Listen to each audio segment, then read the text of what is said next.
Bismillahirrahmanirrahim. Alhamdulillahirabbil alamin wassalatu wassalamu ala asyrafil anbiya'i wal mursalin wa ala alihi wa sahbihi ajma'in. Subhanaka la ilma lana illa ma 'allamtana innaka antal alimul hakim. Rabbi shrah li sadri wa yassir li amri wahlul 'uqdatam min lisani yafqahu qawli. Amma ba'd. Alhamdulillah ala nikmatil Islam, alhamdulillah ala nikmatil iman wa kafa biha min ni'mah. Alhamdulillah, segala puji bagi Allah Subhanahu wa taala yang memberi kita nikmat Islam iman, memberi kita nikmat sehat sempat, sehingga selalu di setiap hari Senin malam Selasa kita diberi kesempatan sama Allah taala untuk mengkaji salah satu kitab dari ulama paling terkemuka, salah satu kitab yang banyak menjelaskan umat manusia, yang banyak dipakai untuk pegangan oleh para alim ulama untuk diberitahukan, untuk difahamkan, untuk dingertikan kepada seluruh umat Islam, sehingga mereka tahu persis gimana caranya menjalani hari-hari ini dengan aturan-aturan yang dibawa oleh Nabi kita Nabi Muhammad sallallahu alaihi wasallam. Kita sudah menyelesaikan tentang bab sabar, sudah menyelesaikan tentang babnya syukur, di mana di dalam salah satu hadis Nabi Muhammad mengatakan al-imanu nisfun sabar wa nisfun syukur. Sesungguhnya iman itu terbagi menjadi dua, separuhnya ada di dalam sabar, separuhnya ada di dalam syukur. Maka ketika kita hidup pakai prinsip sabar syukur, pakai prinsip terima kasih sama Allah taala atas segala macam nikmat, dan bersabar nerimo dengan segala sesuatu yang terjadi di dalam kehidupan kita, maka bisa dipastikan iman kita kepada Allah taala adalah iman yang benar, iman yang sempurna, iman yang akan bawa kita itu selamat dunia akhirat. Hidup di dunia dalam keadaan terhormat dengan dua prinsip ini, dan meninggal dalam keadaan dimuliakan sama Allah taala. Kenapa? Karena orang yang imannya sempurna,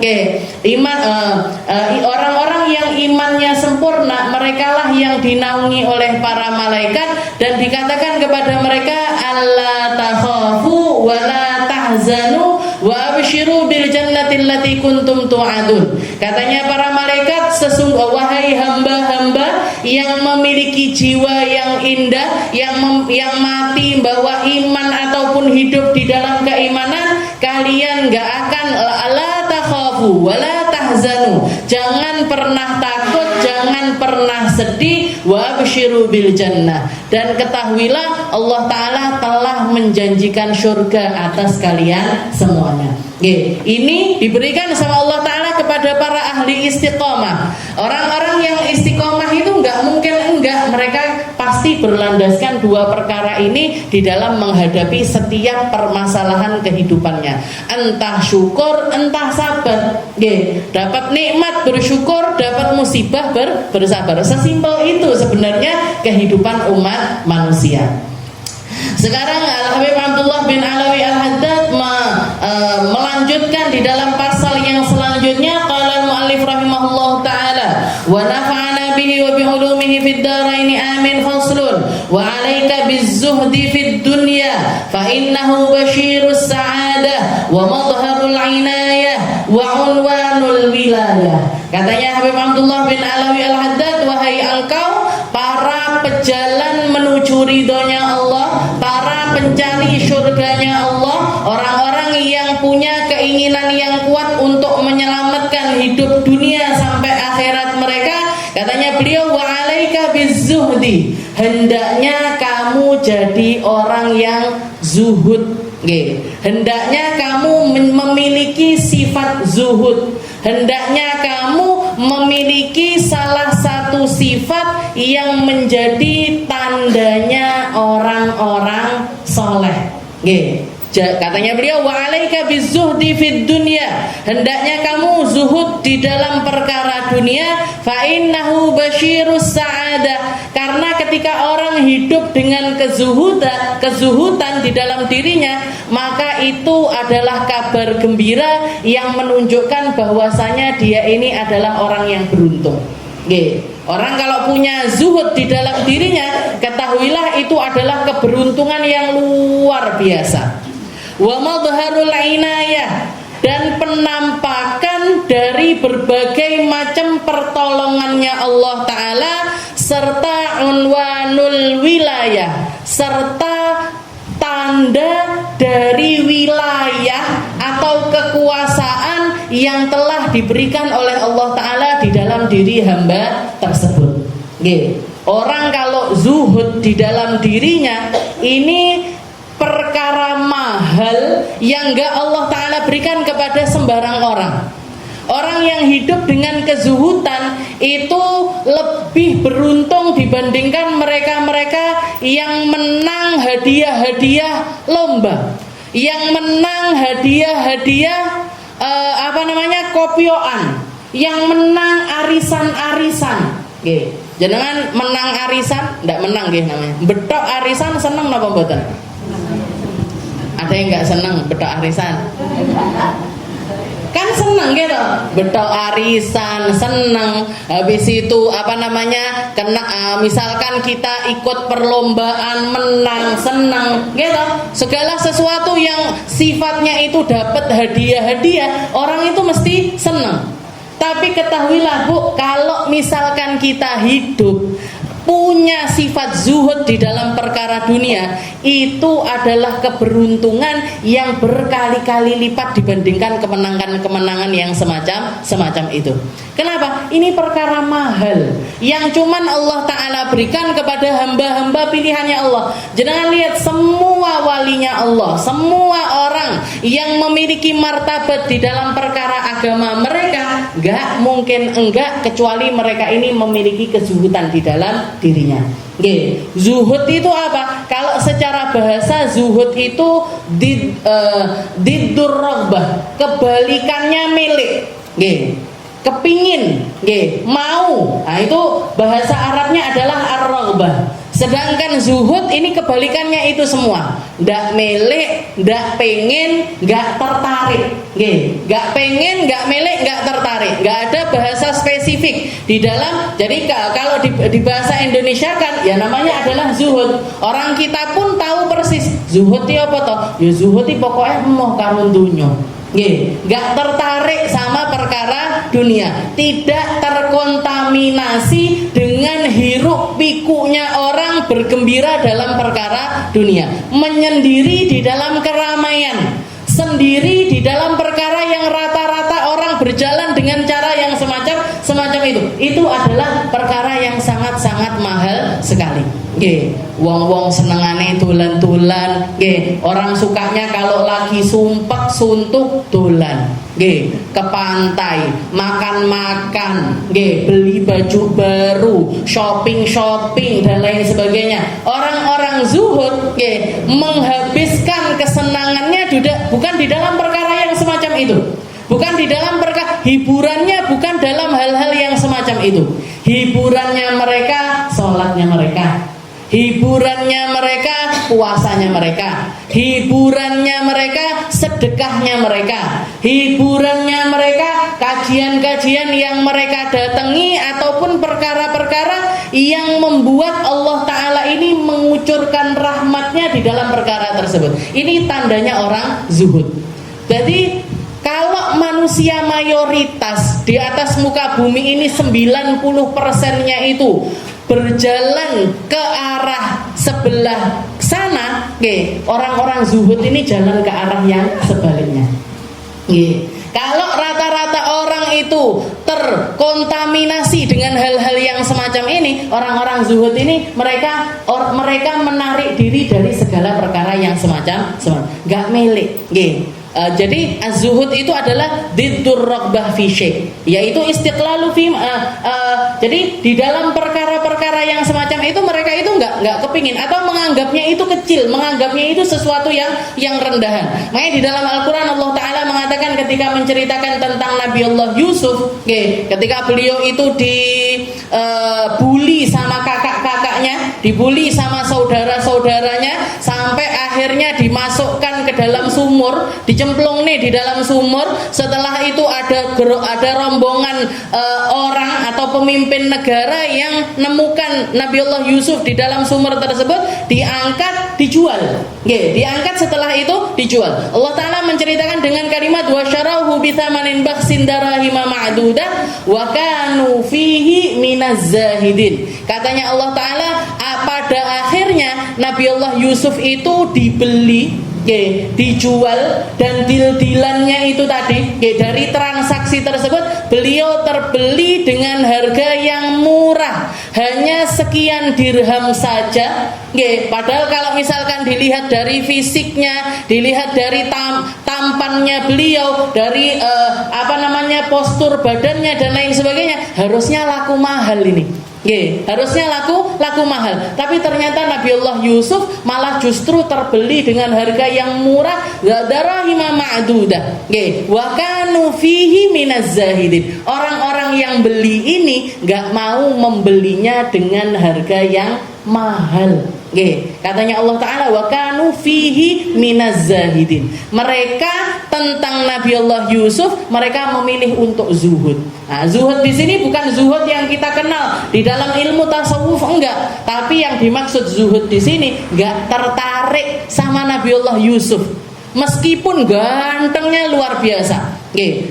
Orang ganteng dari bayi itu ketok napa mboten? Anak yang gagah itu mulai dari bayi itu sudah kelihatan.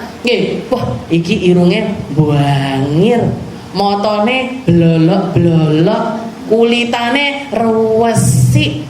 Mulai dari lahir itu kelihatan. Mulai dari lahir kelihatan. Dan kalau seperti yang kita tahu, Nabiullah Yusuf itu dikaruniai sama Allah Ta'ala seperempatnya ketampanan. Kalau ketampanan itu satu bunderan, separuhnya itu diberikan kepada Nabi Muhammad Sallallahu Alaihi Wasallam. Separuhnya buat Nabi Muhammad, separuhnya lagi dibagi separuh lagi, berarti seperempatnya diberikan kepada Nabiullah Yusuf. Seperapatnya niku diberikan kepada seluruh penduduk bumi, mau laki mau perempuan, mulai dari zamannya Nabi Adam sampai akhir zaman. Sedangkan bayang nih, koyo opo gantengnya Nabi Yusuf. Dan kenapa kok Allah Ta'ala menjadikan Nabi Yusuf itu dibeli dengan harga murah semacam itu? Karena di posisi tersebut, ketika beliau terpuruk ada di dalam sumur itu tadi, beliau itu sempat kerentek di dalam hatinya, aku pasti nanti kebeli dengan harga mahal, dengan kegantenganku. Makanya itu loh Bu, orang kalau punya sesuatu yang dia tidak sandarkan kepada Allah Ta'ala pasti uji di dalam perkara tersebut. Kita kok punya sesuatu yang kita bersandar dengan perkara tersebut, jenengan lihat aja, jenengan akan diuji dengan perkara tersebut. Aku lo wong sugih, mosok ndak iso, masa nggak mampu, mosok ndak tuku iki, mosok ndak beli rumah yang bagus. Jenengan lihat ekonominya akan diuji sama Allah Ta'ala. Orang kalau misalkan dari punya anak-anak ini misalkan, punya anak-anak, kayak saya pernah dengar, umi abah saya punya anak itu kan semuanya perempuan, punya anak lagi cuman satu, umur 12 tahun meninggal dunia. Itu sebelum adik saya meninggal itu abah saya, umi saya itu sering bilang, nanti itu umi abine itu sama kamu loh sama kamu, soalnya kakak-kakaknya perempuan, nanti mesti dibawa sama suami-suaminya sendiri. Nanti umi sama kamu. Ujiannya Allah Ta'ala di mana? Di situ. Jadi ujian terberat menjadi ujian terberat seseorang. Begitu juga dengan manusia. Semua orang. Bahkan Nabi Allah Yusuf dibikin sama Allah Ta'ala seperti itu. Nyandarkan dirinya kepada dirinya sendiri. Selamat aku. Dan kalaupun nanti aku dibeli masuk ke pasar, mesti aku bakalan laku mahal. Pasti aku bakalan laku mahal. Ternyata apa? Wasyarauhu bithamanin bakhsin darahima ma'dudah. Beliau hanya terbeli bukan pakai kepingan emas, tapi pakai kepingan perak. Itu pun cuma beberapa keping saja. Itu pun cuma beberapa keping saja. Dinar, kalau uang emas itu kan namanya dinar. Kalau uang perak namanya adalah dirham. Dan dirham itu lebih rendah, berkali-kali lipat dibandingkan emas. Dan beliau terbeli dengan thamania baksin. Beberapa bisa manin dengan harga yang murah, beberapa dirham saja. Wa kanu fihi minas. Jadi itu secara bahasa. Ndak gelem, nggak mau. Nah, itu adalah zuhud. Nah, tapi seperti yang kita tahu, zuhud yang sebenarnya tidak terpatok di dalam dia punya atau tidak, orang kaya atau orang miskin. Orang miskin belum tentu zuhud, orang kaya juga belum tentu zuhud. Yang namanya zuhud itu adalah keadaan hati di mana hatinya dia tidak terkontaminasi dengan keadaan apapun. Ketika zuhud, ketika miskin dia zuhud, ketika kaya dia pun juga tetap berzuhud. Nah, ini hakikatnya zuhud. Jadi katanya Habib Abdullah bin Alawi al-haddad wa alaika bizuhdi fid dunya fa innahu basyirus sa'adah wa madharul inayah wa unwanul wilayah. Hendaknya kamu punya itu yang namanya zuhud, atau paling tidak belajar zuhud. Belajar zuhud. Atau kalaupun belum belajar zuhud, etok zuhud. Kata abah saya ini Bu, etok api sik luweh apik timbangane ndak apik. Jadi pura-pura jadi orang baik itu masih lebih baik ketimbang kita pasrah jadi orang nggak baik. Aku yo ngene, ngomongku pancen kasar, jangan sampai. Aku ya gini, pelit orangnya, jangan sampai. Aku ya gini, nah, berarti apa? Berarti dia nolak kebaikan itu secara keseluruhan. Maka gimana orang semacam ini bakalan jadi orang baik, bakalan dirubah sama Allah Ta'ala jadi orang baik itu gimana? Dalane kondi. Karena untuk memproses dirinya menuju kebaikan aja dia nggak mau. Nah, jadi paling tidak kalau kita nggak belajar baik, etok apik, aku ki ndak iso guyu, paksakan tertawa. Paksakan untuk tersenyum. Aku ini nggak bisa ngomong baik. Pura-pura, paksakan diri untuk bicara ini dengan cara yang baik. Ini seperti itu keadaannya. Jadi zuhud di dunia itu fa innahu basyirus sa'adah. Itu adalah kabar gembira bagi orang-orang yang beruntung. Wa madharul inayah, dan juga penampakan dari betapa banyak Allah Ta'ala itu akan bantu kepada orang tersebut di dalam perkara kebaikan. Orang kalau sudah punya zuhud, Bu, kebaikan itu muncul dari mana-mana. Kebaikan itu muncul dari mana-mana. Baik, dan utamanya adalah kebaikan rauhaniyah. Ikhlas akan didatangkan sama Allah Ta'ala, kemampuan untuk ibadah dimampukan sama Allah Ta'ala, kedekatan hatinya sama Allah Ta'ala digampangkan sama Allah. Kenapa? Karena hatinya sudah nggak ngelihat ke dunia, sudah nggak noleh ke dunia. Karena dunia ini seperti yang kita tahu, begitu diciptakan sama Allah Ta'ala nggak ditoleh. Maka orang-orang yang nggak noleh sama perkara dunia ini menarik di sisi Allah Ta'ala. Allah Ta'ala seneng, Allah Ta'ala menganggap, oh dia nerokne aku, sama perkara dunia dia nggak terkontaminasi dengan hal tersebut. Makanya Sayyidina Ali bin Abi Thalib sampai mengatakan, ya dunia, ghurri ghairi, wahai dunia, jangan kamu menipu aku, tipulah selain aku. Fa inni tolaktuka salasan, karena saya sudah nalak kamu 3 kali.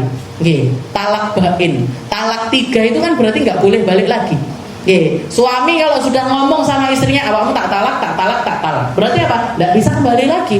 Nah, jadi Sayyidina Ali bilang sama dunia, wahai dunia, ghurri ghairi, kamu kalau godain selain aku. Aku sudah nalak kamu 3, tak talak kamu. Saya nggak mau popularitas, saya nggak mau kedudukan di antara manusia, saya apalagi perkara-perkara yang materi kasat mata semacam itu. Beliau sangat-sangat anti dengan perkara tersebut. Wa kama anna hubbud dunya ra'su kulli khati'ah kadzalika yakunu bughduha ra'su kulli ta'ah wa hasanah. Nah, katanya Imam Haddad, sebagaimana cinta dunia itu pangkal dari segala macam keburukan, pangkal dari segala macam kesalahan. Orang salah itu ujung-ujungnya mesti rebutan perkara dunia, mesti eker-ekeran perkara dunia. Pasti karena dunia itu terasa besar di dalam hati orang tersebut. Nggih. Jenengan kalau ngelihat ada keributan, nggih, jenengan lihat aja, perhatikan aja. Nggih, enek wong neng dalan tukaran misalkan. Nggih, gontok-gontokan, nggih, gontok-gontokan. Nggih, mesti ujung-ujungnya adalah karena urusan perkara dunia. Nggih, bahkan saya pernah dapat cerita ada orang, nggih, sampai bacok-bacokan, Bu. Nggih, sampai bacok-bacokan. Perkara apa? Perkara yang satu minta dinyalain rokoknya, yang satunya nggak mau. Nggih. Jadi, ini aku bukan minta rokok loh, nggih, minta nyalakan rokok. Yang satunya nggak terima, nggih, wis anu dhewe, nggih, nggak terima tukaran pukul-pukulan sampai bacok-bacokan, nggih. Gara-gara apa ini? Gara-gara dunia yang remeh ini tadi terasa besar di dalam dirinya. Mek perkara seperti itu, tersulut marahnya, tersulut emosinya, dituruti, habis itu ya mungkin sebelumnya juga ada masalah-masalah sebelumnya. Oke, tapi yang pasti asal-muasalnya mesti tentang perkara duniawi. Oke, katanya Imam Haddad, sebagaimana cinta dunia itu ra'su kulli khati'ah, pangkal dari segala macam kesalahan, maka benci sama dunia itu adalah pangkal dari segala macam kebaikan. Jenengan lihat kalau misalkan ada orang rebutan perkara dunia, nggih, atau jenengan rebutan perkara dunia, terus jenengan mengatakan wes pek-pekan lah, nggih, jadi tukaran apa mboten? Ndak dadi. Nggih. Kalau misalkan satu saudara rebutan warisan dari keluarga, salah satunya mundur, wes pek-peken, emplok-emplokan, pangan-panganan, aku ndak usah mau bagai ritek. Selamat mau napa mboten orang ini? Selamat. Nggih, selamat dia dari keburukan-keburukan yang akan terjadi. Nggih, makanya orang zuhud itu, ketika dia zuhud itu banyak sekali kebaikan-kebaikan yang tanpa terasa akan hadir di dalam kehidupan orang tersebut. Hidupnya didamaikan sama Allah Ta'ala, hatinya ditenangkan sama Allah Ta'ala, pikirannya ditatakne karo Gusti Allah, dan urusan dunianya akan berjalan dengan baik-baik saja. Dia seperti lagi bikin saringan, yang nyampe ke saya dari perkara dunia adalah yang baik dari yang terbaik, adalah yang indah dari yang terindah. Kenapa? Sing elek-elek didone karo Gusti Allah. Nggih, enggak akan nyampe kepada orang-orang yang zuhud. Nggih. Makanya Nabi Muhammad SAW beliau mengatakan uridut alayya batha'u Makkah. Ini gunung-gunung Mekah ini sudah datang semuanya, mendatangi saya, menawarkan dirinya untuk dirubah jadi emas. Rasulullah misalkan pengen nunjuk aja, gunung ini berubah jadi emas, gunung ini berubah jadi emas, gunung ini berubah jadi emas, langsung berubah, Bu.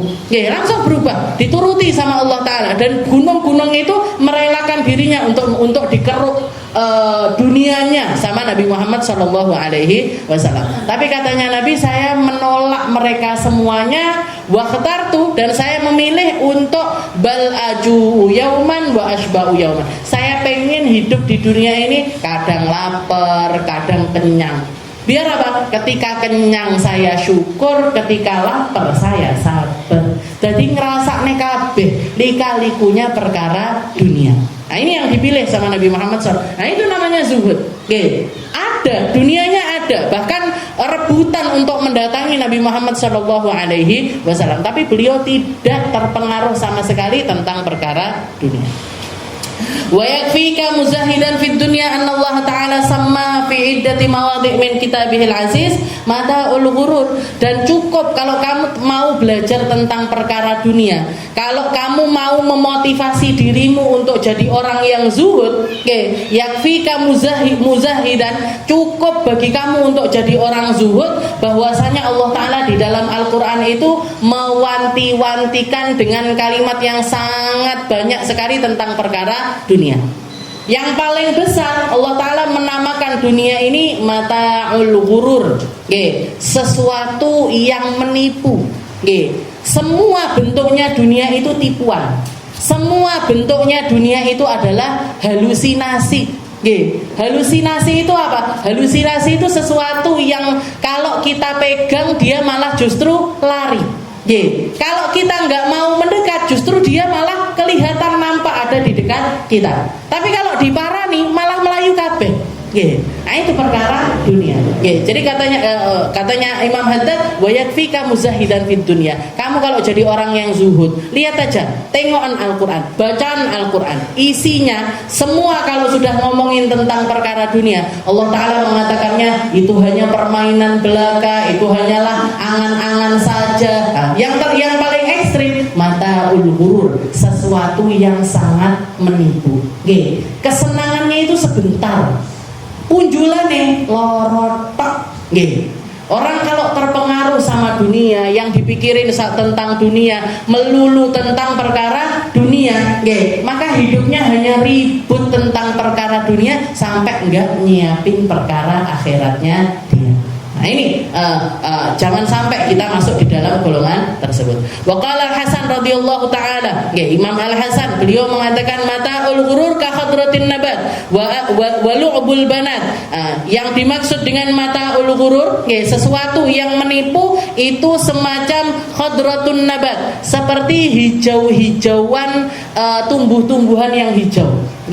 Didelok enak, dinikmati iya, tapi istilahnya gini, jenengan kalau ditawarin hidup di hutan mau napa mboten? Ijo-ijo lho Bu, ijo di mana-mana hijau, kan nggak ada yang mau. Semua orang pilih tinggal di desa atau tinggal di kota, tinggal di lingkungan yang di situ banyak manusia. Kenapa? Karena hutan ataupun sesuatu yang hijau-hijau semacam itu enak untuk dinikmati itu sekali waktu aja. Lagi pening-pening, lagi penat-penat, yuk melaku-melaku ning gone gunung. Ayo ngelihat yang hijau-hijau, ayo ngelihat bunga-bunga, pergi ke taman bunga, pergi ke taman safari, pergi ke Jatim Park dan lain sebagainya. Jangan kalau ditawarin hidup di Jatim Park mau napa mboten? Urip ae ning gone kene karo gajah, karo onta, hewan-hewan itu kan nggak mau, kita cuma ngelewati aja. Nah dunia itu perlakuan seperti itu, karena cuma tipuan aja, cuman sesuatu yang kita pengennya nikmati sebentar untuk kemudian keluar dari tempat tersebut. Pasti bakalan keluar dari tempat tersebut. Jadi jangan berangan-angan untuk tinggal di situ. Jangan menjadikan dunia ini tempat tinggalnya kita, tapi jadikan tempat untuk berlalu saja. Walu'bul banat, seperti main-main sama anak perempuan. Main-main sama anak perempuan ini sebentar aja. Enggak untuk selama-lamanya. Istilahnya gini, kalau misalkan maksudnya ngeten, kalau misalkan orang itu menikah misalkan, dideloki, oh saya maunya nikah sama perempuan yang cantik, yang tinggi, yang mulus, yang ini itu dan lain sebagainya. Nikah seneng dia, tapi bertahan berapa lama? Kalau cuman yang dilihat itu cuman fisiknya saja, karena realitanya kecantikan macam apapun, kalau sudah masuk umur 50 tahun, 60 tahun, berubah apa mboten? Berubah. Giginya rontok apa ndak? Gigi kok rontok? Iya, giginya lepas-lepas.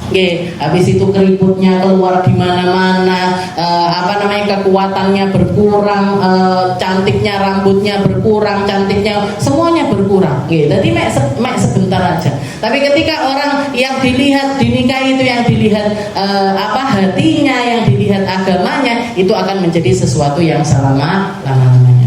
Waqala Syekh Abu Talib Al-Makki rahimahullahu taala. Begitu juga Syekh Abu Talib Al-Makki, beliau mengatakan mata'ul ghurur ismun lil jifah al-muntinah. Ketahuilah bahwasanya yang namanya mata'ul ghurur, perkara yang menipu, itu adalah nama lil jifah al-muntinah, untuk bangkai yang baunya busuk. Untuk bangkai yang baunya busuk. Wa qad hasarallahu ta'ala dunya fil lahwi wal la'ib lil ladzina la yaltafit ilaihima aqil wa la yu'arij alaihima illa kullu ghabiyin jahil. Maka siapa orang yang mau mendekat kepada sesuatu yang baunya busuk? Siapa yang mau mendatangi sesuatu bangkai yang baunya itu sudah kemana-mana? Nggak akan ada orang mau mendekati tentang hal tersebut. Dan ketahuilah wa qad hasarallahu ta'ala dunya fil lahwi wal la'ib. Allah Ta'ala itu sudah ngasih batasan, ngasih pakem pagar, ngasih benteng untuk bahwasanya perkara dunia ini selalu adalah permainan, selalu adalah sesuatu yang melalaikan.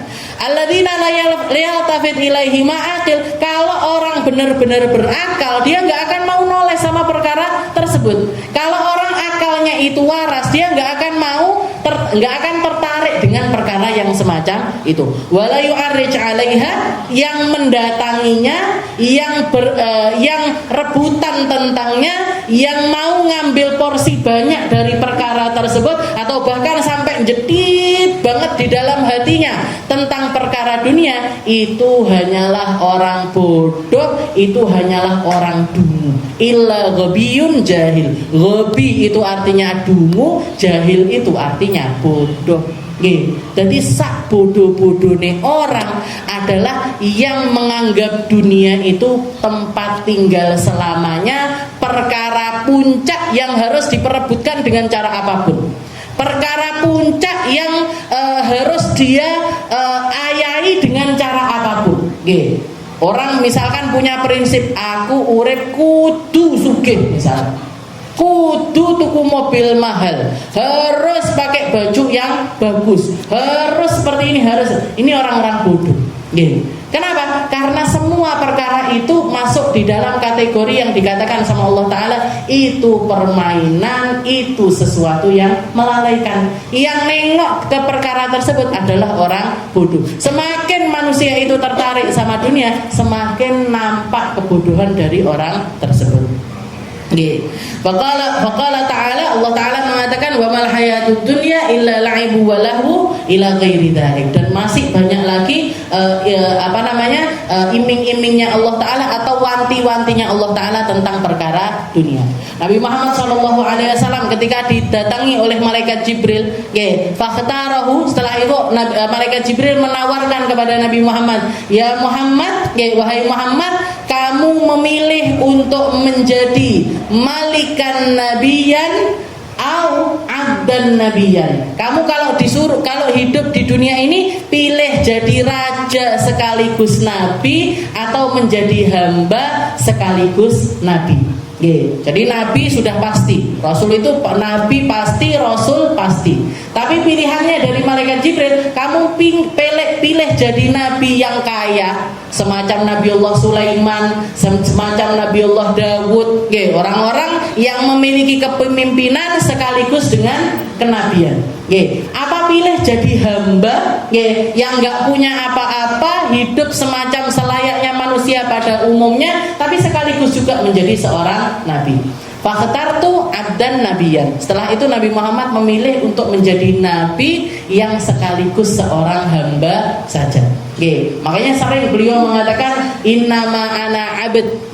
Sesungguhnya saya ini adalah seorang hamba, ajlis kama yajlisul abd wa akul kama yakulul abd. Saya duduk sebagaimana hamba pada umumnya, saya makan juga sebagaimana hamba pada umumnya. Jadi beliau memilih untuk nggak jadi nabi sekaligus raja semacam Nabiullah Sulaiman. Padahal kalau misalkan Nabi Muhammad kaya raya kayak Nabiullah Sulaiman, kayak Nabiullah Sulaiman, imannya beliau juga nggak akan tergoyahkan. Ini intinya zuhud ini bukan di yang nampak, bukan di kayanya orang ataupun banyaknya pakaiannya orang atau indahnya istananya, dan bukan.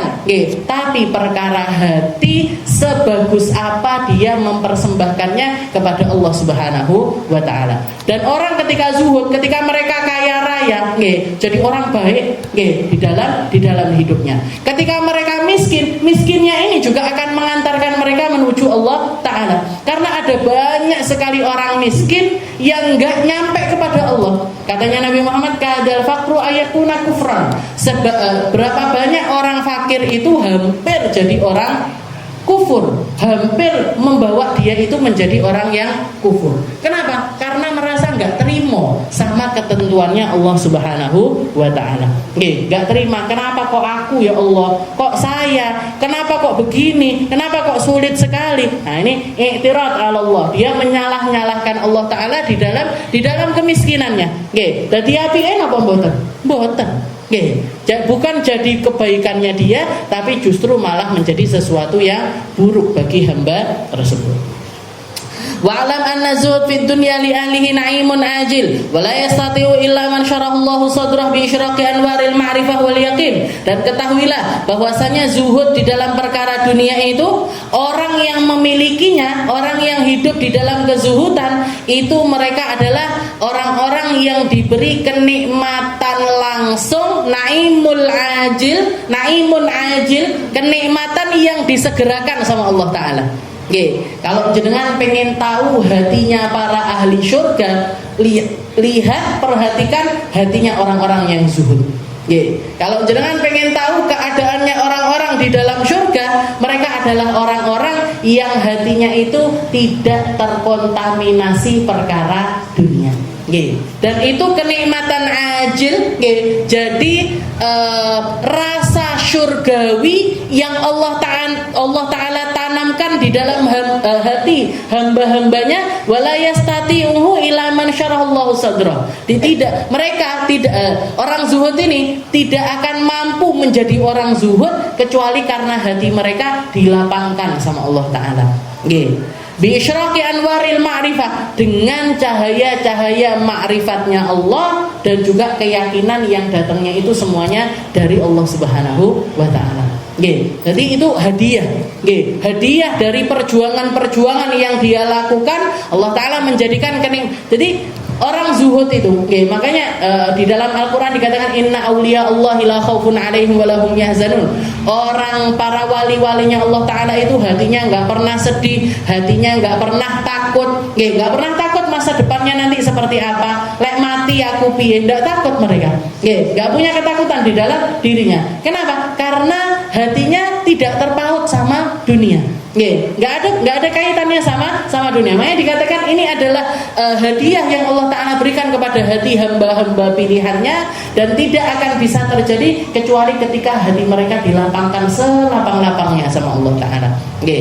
Wa qala sallallahu alaihi wasallam, dan Allah Ta'ala, Nabi Muhammad sallallahu alaihi wasallam mengatakan, innan nur idza dakhala al-qalb insyaraha lahu wal fasah.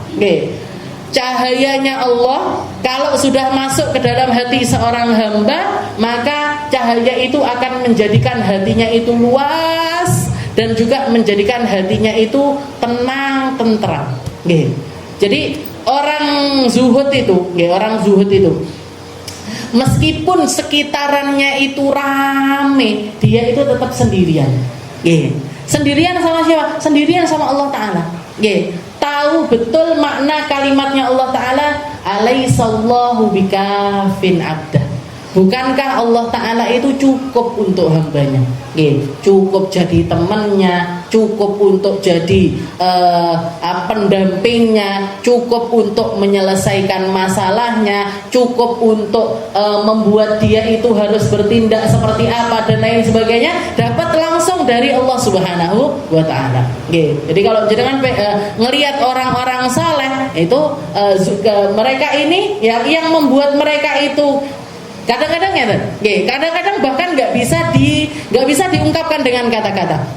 Jangan kalau ketemu sama Habib Umar misalkan, ada sekian ribu orang, hanya ngelihat Habib Umar aja, cuman duduk ngelihat, mandang dari jauh, dari sekian, itu rasanya nenggone hati maknyes. Cuman ngelihat aja, cuman merasa deket aja, makanya diburu sama orang-orang. Beliau datang di Jakarta, ribuan orang datang. Beliau datang di Surabaya, ribuan orang datang, rebutan salaman, rebutan deket, rebutan untuk ngambil barokah dan lain sebagainya. Dengan sesuatu kalau orang yang nggak paham itu nanya, apa mungkin apa ngono kuwi? Mbah yo, mek ning gone ati enak aja. Kenapa kok bisa seperti itu? Kenapa kok bisa seperti itu? Karena rasa hati ini, cahayanya Allah Ta'ala yang sudah masuk, menyatu di dalam seluruh relung-relung kehidupannya beliau, yang membuat, yang bahkan saking banyaknya itu meluber sampai kemana-mana. Jadi yang beliaunya merasakan ketenangan, dan orang-orang yang dekat yang ada di sekitarannya, orang yang mandang beliau, orang yang bersama-sama dengan beliau juga merasakan ketenangan yang sama, ketenangan yang datangnya dari Allah Subhanahu wa Ta'ala. Nggak iso dibahasane pakai bahasa apapun, itu nggak bisa. Dan orang yang nggak merasakan, nggak punya, nggak dikasih sama Allah Ta'ala rasa tersebut juga nggak bisa memahami dengan apa yang dilakukan sama orang-orang tersebut. Nyapa toh awakmu kok keroyo-royo budal patungan 25 ribuan datengin ke Blitar. Kemana? Ketemu siapa? Ketemu anaknya Habib Umar, bukan Habib Umarnya loh. Ketemu anaknya Habib Umar. Jenengan sampai urunan gitu, sampai urunan nyewa elap seragaman dikai pita abang-abang. Tahu saya Bu, abang neng kene napa abang neng kene. Kenapa kok seperti itu? Hype-nya itu seperti itu. Kenapa? Karena kesalehan, dan kesalehannya itu datang dari mana? Datang dari kezuhudan luar biasa yang ada di dalam rumah tersebut. Jenengan kalau tahu rumahnya Habib Umar sederhana sekali, enggak berubah, enggak berubah temboknya. Mulai dari 15 tahun yang lalu saya mondok di sana, rumahnya Habib ya seperti itu. Kemarin 2 bulanan yang lalu saya ke sana, ya tetap seperti itu. Kursinya biasa, sofanya biasa, ya di situ beliau nerima tamu, ya di situ beliau sarapan, ya di situ beliau kumpul-kumpul sama keluarga. Rumah yang cuman luas gitu aja. Rumahnya beliau itu besar, luas gitu.